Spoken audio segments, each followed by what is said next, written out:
مهمان این هفته شما اسمش هست دیوید کیز. آقای کیز مدیرعامل سازمان بهبود حقوق بشر و یکی از مؤسسان سازمان سایبر دیسیدنت، همچنین از نویسندگان آزاد برای وبسایت دیلی بیست هم ایشون هستن که اخیراً در مقاله‌ای نوشت وزیر امور خارجه ایران یعنی آقای ظریف عاشق فیسبوکه. ایشون ادعا کرد که از جواد ظریف پرسیده که مجید توکلی کیه و آقای ظریف در جواب ایشون گفت که مجید توکلی رو نمیشناسم. ما حالا میریم ازش بپرسیم که درسته این قضیه یا نه. این هم بیوگرافی کوتاه ایشون به روایت پلیتیک.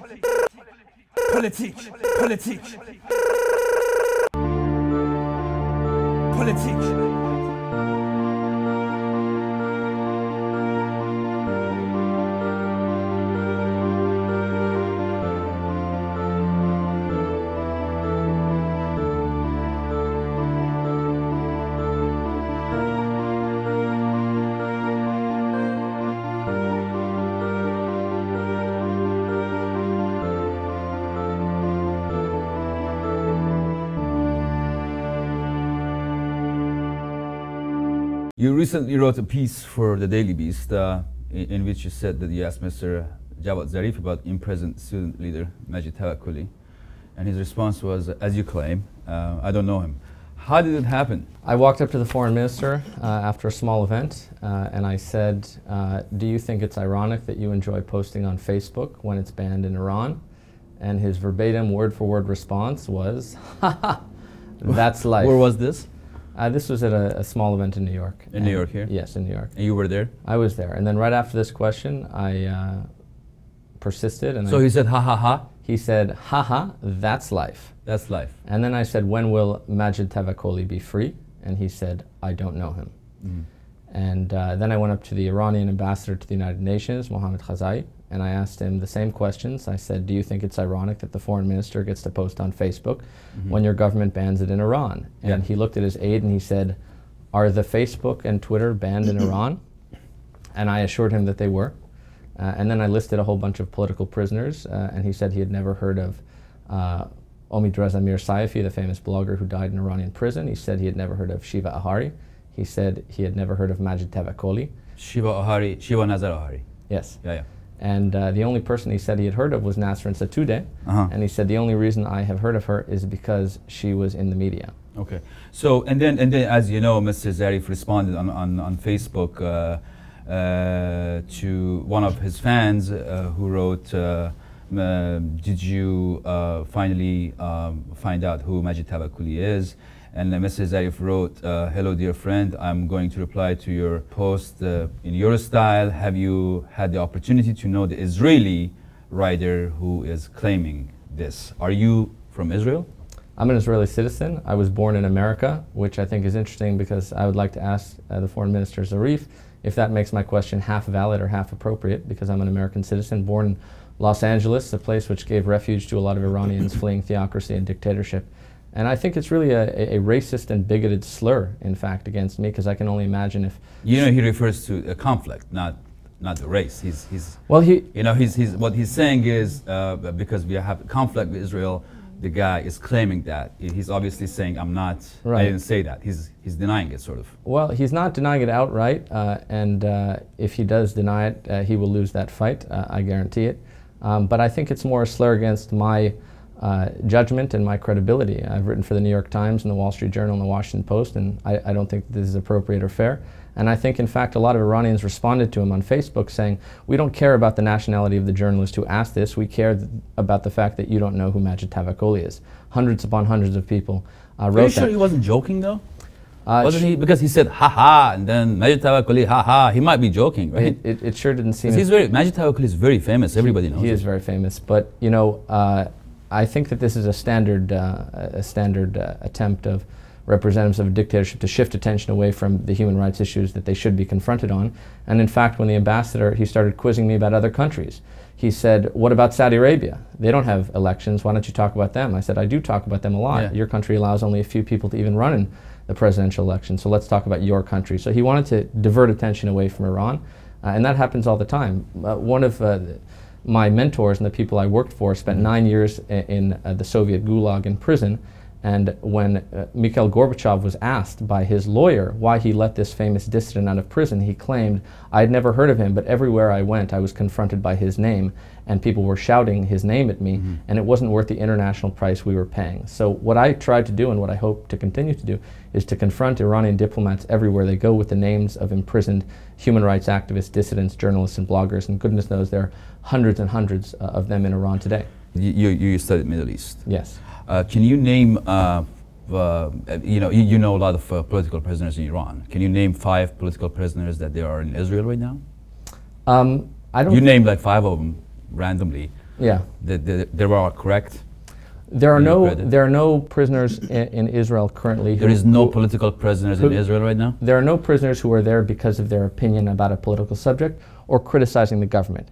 There are people in prison who are there because they're suspected of terrorism, because they're related to an extremist group. There are lots of prisoners there. But all of my work focuses on dictatorships, not because there aren't problems in Israel. There are human rights issues in Israel, which I hope are confronted. This is a little bit tricky here. When you have a dual citizenship and you're from Israel and you don't confront Israel and the human rights issue, and you only human rights, for instance, Iran and Saudi Arabia, isn't that a sort of a double standard?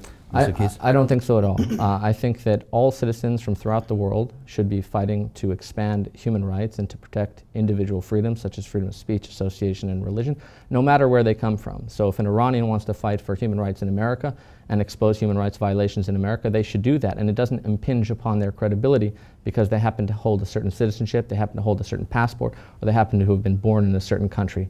All of us have a duty to work to expand human rights, and the approach I've taken is to start with the worst of the worst. Not the place where it's the sexiest to work, not the place where there's lots of other people working there, but in the places that are the darkest corners of the world. And I consider Iran, with thousands of political prisoners who are there specifically for criticizing the government, for writing a blog post that someone doesn't like on the internet, that's an extreme human rights violation. Rouhani's been in office for 3 months. Yeah. What do you expect him to do in 3 months? Well, I expect him to work very, very hard to free the political prisoners. I think he has the power to do that. I think he has the power to grant them clemency, to let people like Shiva Ahari out of prison, like Majid Tavakoli out of prison. When that happens, I may begin to change my mind. Majority of people who voted for Rouhani, they like what Zarif is doing right now, and they like his tone, the way he talked to West, and all that.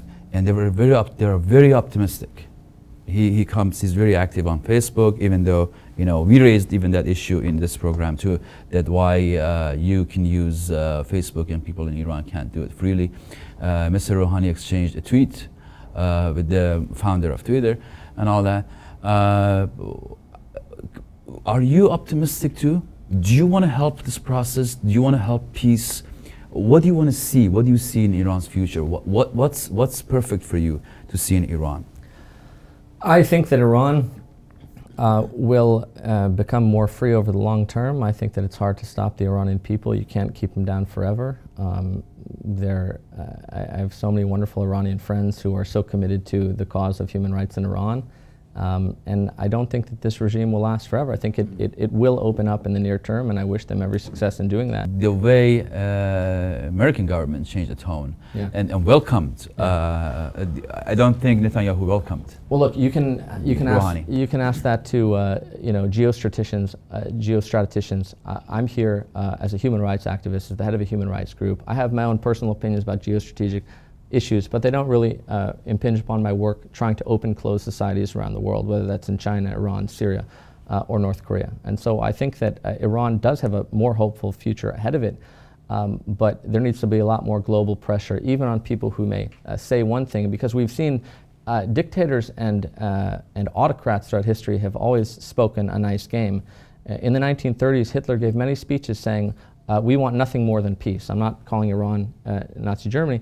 Saddam Hussein gave many speeches saying, we won't go to war, no one loves peace more than we do, we have no regional intentions. Then we saw wars on Iran and Kuwait, and on down the list. There are many, many autocratic leaders throughout history who say one thing and do something else. So I, like many Iranians around the world, will judge the government based off its actions, not off its statements. And it's nice that Zarif sends a tweet, but let's find out when Twitter is unblocked in Iran. Let's find out when Facebook, when Iranian users are able to access one of the most popular websites in the world. There's no excuse for that, none whatsoever. And we don't need to concern ourselves with these great geostrategic questions when such a fundamental right is denied to the Iranian people.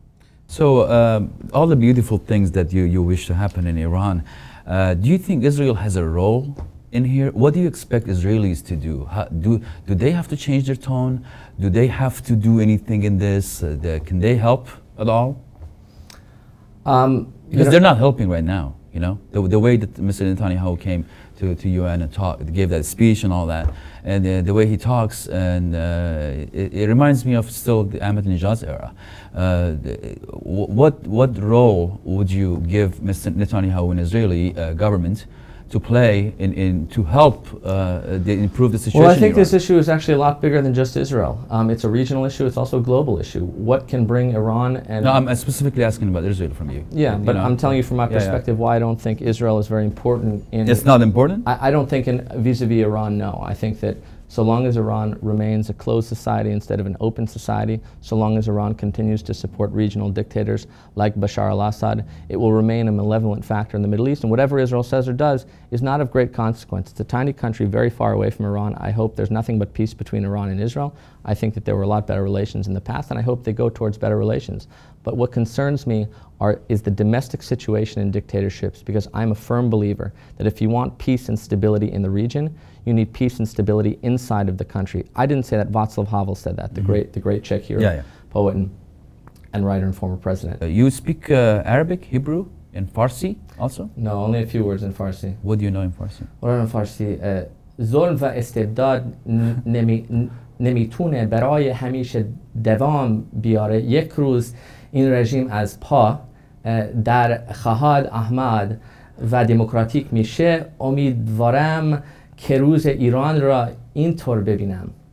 Oh, that was impressive. Did I say it okay? You said it fine, man. That was a big statement too, coming from you.